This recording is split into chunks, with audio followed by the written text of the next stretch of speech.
and to all our friends and family that are here and watching from all around the world. Thank you for loving us. Thank you for praying for us and for believing in what Charlie believed in. And to our Turning Point USA staff and the Charlie Kirk Show staff, we love you more than you could ever know. And to the Turning Point USA chapters that are watching all across America right now, you are the heartbeat of this future and of this movement. Everything that Charlie built, you guys are the legacy holders of that. You are living proof that his mission did not die with him. It lives through you. And Charlie always said the next generation will decide whether freedom endures. And because of you, I know that freedom will endure. It will.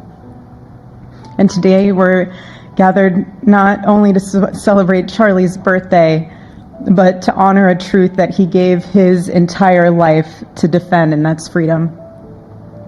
The very existence of the Presidential Medal of Freedom reminds us that the national interest of the United States has always been freedom.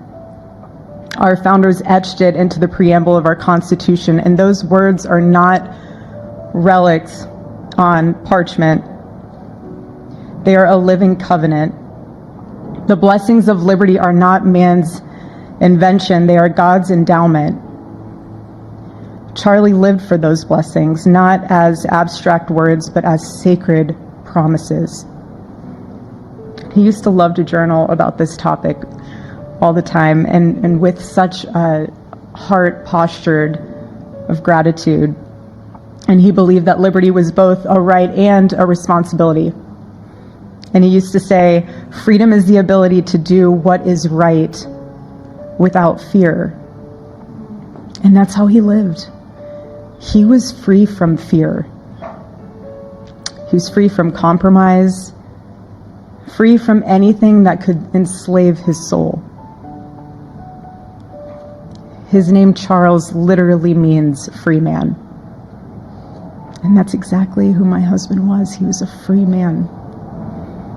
And from the time I met him, sitting across from him, being interviewed on politics and philosophy and theology, anything that Charlie loved, any topic he loved, and I just saw the fire in his soul, and there was this divine restlessness within him that came from knowing God placed him on this earth to protect something very, very sacred for all of us. And he never stopped fighting for people to experience freedom. He didn't. Charlie often said that without God, freedom becomes chaos. And he believed liberty could only survive when anchored to truth.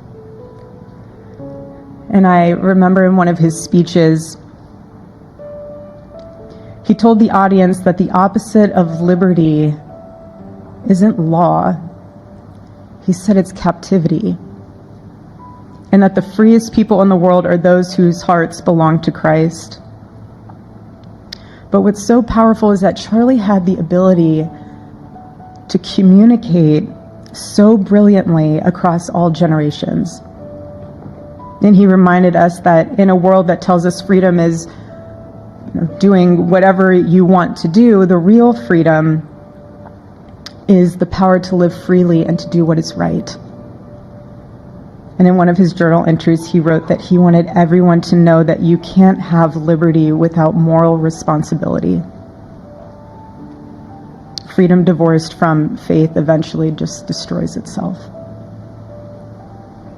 And what's so fascinating about all of this is looking back these past 12 years of Turning Point USA and his mission, there's almost this veil of sacredness. Because what I realize is that while he was building an organization, he was also building a movement.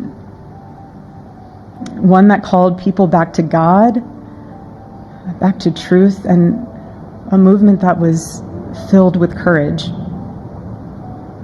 And ironically, for a man who impacted millions, Charlie never desired to be the center of attention. He just wasn't. My husband was not a man of extravagance. He loved simple but deeply meaningful things. Truly. He loved his late night walks. He loved buying more books than he could ever read because he felt there was no such thing as a book budget.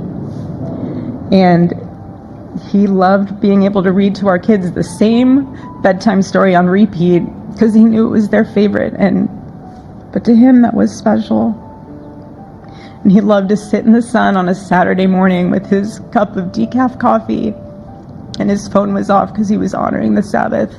And for him, it was that moment to catch his breath and just be in peace because he was unreachable at the moment. And he preferred quiet birthdays. But that never stopped me from telling him. I told him every single year, I said, baby, I love your birthday. I said, because it's the day that God knew the world couldn't go another day without you.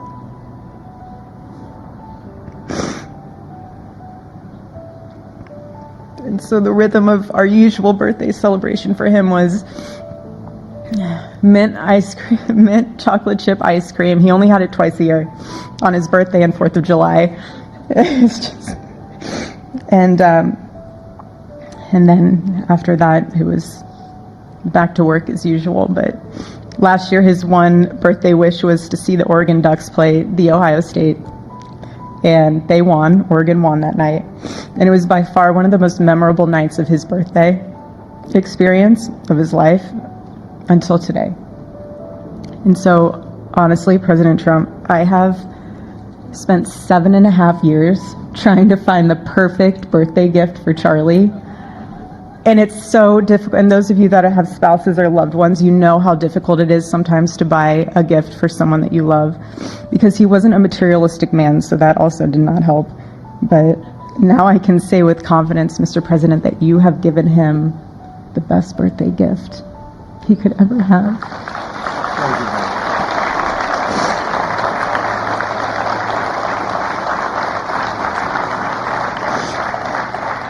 It's such an honor and the recognition of a life lived for defending freedom. And that's what Charlie fought for until his last breath. And it was written across his chest in those final moments on one of his simple t-shirts that always carried a message, and this one bearing a single word, freedom. That was the banner over his life, and that shirt was a declaration. The same declaration he made in every speech, every campus visit, every time he shared the gospel at a church, every sleepless night that he would spend praying for the youth of this nation and planning for the future of our country, and just impressing upon them that when we defend liberty, we defend the soul of our nation. My husband never told anyone what to say. He never did. He never told anyone what to say. He would just encourage them to think. He would encourage them to think outside of the traditional political labels. He would want them to think in a way that was anchored in wisdom and truth. But he would never tell anyone what to say.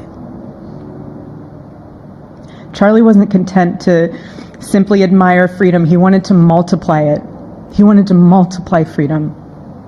He wanted young people to taste it and to understand it and defend it. He wanted them to see that liberty isn't self-indulgence, it's self-governance under God. He wanted them to see that. And every day I'd see him getting ready for work. He'd put on his cross necklace, he'd put his ring on his finger. And the boldness in his demeanor was always fearlessness. He wasn't afraid. He was never afraid. In his daily actions, whether in office or on campus or at a church, it was always without fear. That was his creed. That is how he lived out every single day. He didn't fear being slandered. He did not. He didn't fear losing friends, I can tell you that. He didn't. He didn't care. He stood for truth and stood for freedom, and he did not, everything else was just noise to him. And it's because his confidence in Christ was absolute. That's why. There was no limit to what he would have sacrificed to defend freedom for all. And if the moment had come, he probably would have run for president, but not out of ambition. He would only have done it if that was something that he believed that his country needed from a servant's heart standpoint. And Charlie lived only 31 short years. No, he's 32, but on this side of heaven, but he lived. He lived every single second he lived. He filled every single day with purpose, and he fought for truth when it was unpopular. And he stood for God when it was costly, but that's what we're called to do. Surprisingly enough, he did pray for his enemies, which is very hard, but he did. He did. He did. No one else, I mean, I saw him do it. No, he never did it in front of anyone else, but I can attest to that. But he also loved people when it was inconvenient. And he ran his race with endurance, and he kept the faith.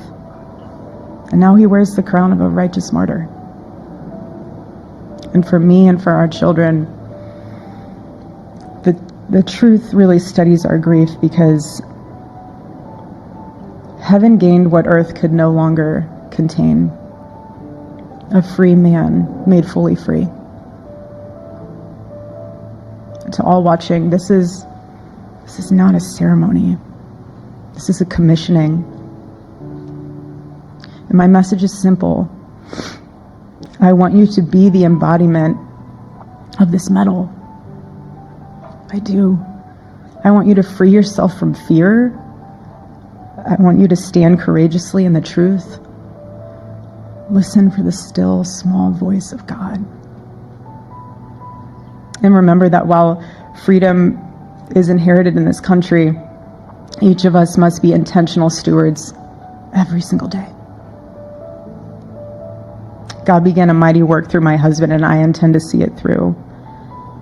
And the torch is in our hands now. It's in mine, it's in yours, it's in all of yours. It's in all the students with Turning Point USA. And before I close, I'll share with you that I asked our daughter what she would like to say to Daddy for his birthday. Excuse me.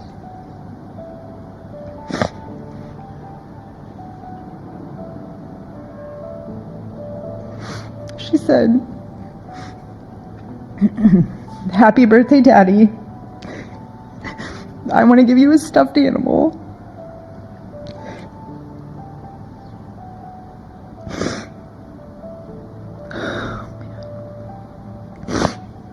I want you to eat a cupcake with ice cream, and I want you to go have a birthday surprise. I love you," is what she said. And while our son is precious, he can't yet speak, in classic Kirk family fashion, his actions spoke louder than his words, and his gift to you, Charlie, and myself for that matter, was deciding to become the man of the house and be fully potty trained at 16 months. But Charlie, baby, I know that you're celebrating in heaven today, but gosh, I miss you. We miss you. And we love you, and we promise we'll make you proud. And Charlie's life was proof that freedom is not a theory, it's a testimony. He showed us that liberty begins not in the halls of power, but in the man of a heart surrendered to God. And so today, as we honor Charlie with this incredible Presidential Medal of Freedom on his birthday, I stand here with tears and just a humbled heart and spirit, because his story reminds us all that to live free is the greatest gift, but to die free is the greatest victory. Happy birthday, my Charlie. Happy Freedom Day. God bless you.